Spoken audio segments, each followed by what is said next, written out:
Pero mahalaga yung mga ganyan, Oo, di ba? dapat meron ambulansya talaga. Dapat. Actually, dapat every barangay meron. Oo. Every barangay may ambulansya. Yes, para- Tapos lahat ng barangay wala namang parking. Ayun So nakabalang lang sa kanto yung ano. Nasa kalsada. Ilan bang ambulansya ng barangay ninyo?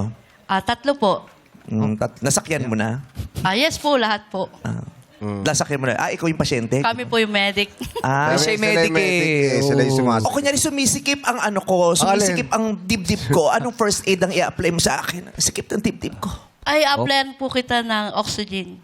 Agad? Opo. Oo. Depende po. Tanungin niyo muna kung anong ginawa at bakit. Oo, bakit? Bakit Kasi yung nanay ko din ganyan. Yung nanay ko, hindi ako makahinga. Ang sikip ng dibdib ko. Masikip yung bra. Maliit Ayun lang lang pala. pala. Oo. Tatanungin niyo rin, tama ho ba yung bra niyo? Correct. Yung Baka gano'n. nabilaukan Ganun ba lang. agad yun? Nabilaukan, ganun. Oo, yung gano'n. Oxygen agad. Yes po, Baka lalo di na nagpanik po siya. makahinga. Ha? Pag hindi na makahinga. Opo. Oo. Kinakailangan na po. Nakakahinga naman ako, pero masikip yung dibdib ko. O, ganun lang ho. Baka may nakapatong na hollow blocks. Baka po may problema po kayo sa puso. Hindi ko alam, masikip ang dibdib. Ba't nakikipagsagutan ka pa? Masikip nga Oo, kanina may problema ako sa puso, pero ngayon may problema ako sa'yo. Alam mo? Sumasag. Mainit yung ulo na wala. Yung humihingi na lang ng first aid, galit pa. Hindi ka na nga makahinga, galit ka ba?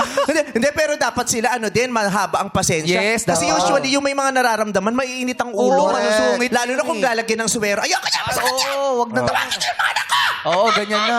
Hysterical. Di ba? Paano mo hinaharap yung mga pasyente na matitigas ang ulo at mga nagwawala? Nagpapa-assist din po kami sa mga relatives niya para po sumunod sa amin. Yun po. Ay, paano pag walang kasamang relatives? Siya lang. Ginagawa po namin, kinakausap po namin ng maayos. Paano Siyempre. pag ayaw pa rin tumino habang kinakausap mo? Sampalin mo. Sorry.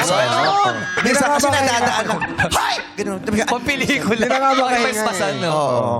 Pero kailangan talaga mahaba ang pasensya Oo, ninyo. dapat. Pero maraming salamat sa serbisyo ninyo. Yes. po.